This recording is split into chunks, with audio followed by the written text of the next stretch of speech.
No matter what you believe, this is just what I believe. I believe it's God's will for people to be free.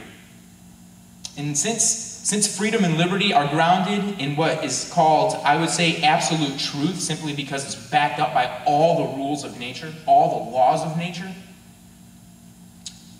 it is 100% unadulterated, pure truth.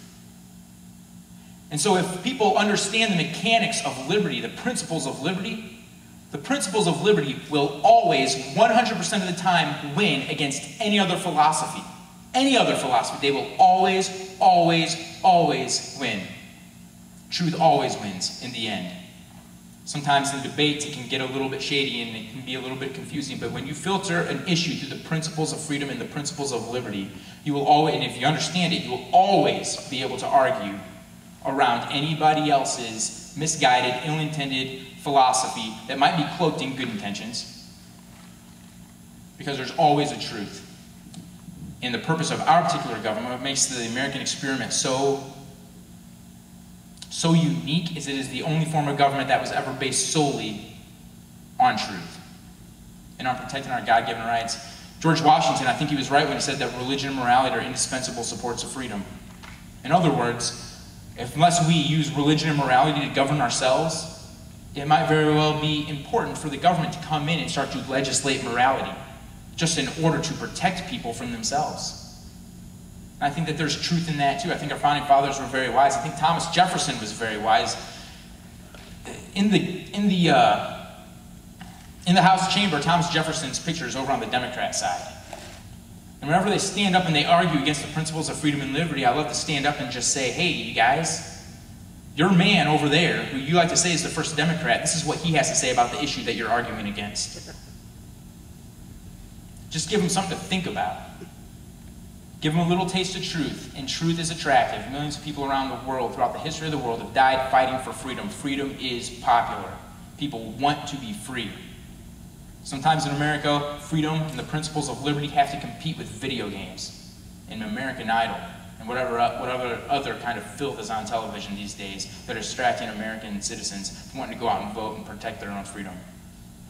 So, that being said, Representative Griesemore is here, and he'll tell you, I've heard him give some great talks on the House floor about, bringing in those principles of freedom and liberty. And I feel, as a legislator now, that I have a role to play in the legislature to help educate my fellow reps about the principles of freedom and liberty. So maybe you'll pray for me that I can do a better job of that, because we got 163 reps, and every one of them needs to be thinking along the lines of freedom and liberty. Every one of them needs to. So there's a lot of issues, and right now I'll take a few questions. If anybody has any questions about anything that I said, you want to talk about natural law, ask me a question about natural law. Ask me about an issue as it pertains to the principles of liberty and natural law. Anything like that, constitutional, anything. If anybody has a question, I'll take it. Yes, sir. What are the top 5 books you would say to get, it'll take some time to get as literate as you are on this, but what would you suggest reading? I mean, obviously the Constitution. This is my book. It's called Don't Tread on Me. And it's kind of a little primer of state sovereignty and states' rights. And the first chapter is all about individual sovereignty, and I did my best to articulate that. It's a short, 2-hour read at the most. But in this book, I went through the United States Constitution, Article 1, Section 2, 1, Section 3, 1, Section 8, Article 4, Section 4, the 9th Amendment, the 10th Amendment, and I pulled out all these principles of state sovereignty. And so this is a good primer just on state sovereignty and why it is states should be more sovereign and have more authority over domestic issues than the federal government. So I would say that one, just because it's my book, I'm a little bit biased, but other ones, I think that The Law by Frederick Bastiat, that one is an excellent book that really pulls forth a lot of the principles of freedom and liberty. Frederick Bastiat. You're asking me to name my top 5, it would be really hard.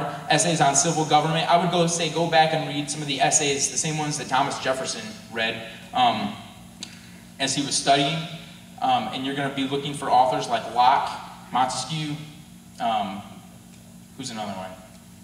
I got it right on the tip of my brain. I can give you probably a better list when I get off of here. I got some stuff. Any other question? Yes, sir? I understand that there was some organized opposition to House Joint Resolution, was it 31? against utilizing any foreign law in Missouri, the Sharia Right. law. Why in the world would there be opposition to instituting a foreign law that violates the constitutional rights of the people of this country? Mm-hmm. What's the justification for opposing that by American citizens and the press? Sure. Here's the issue.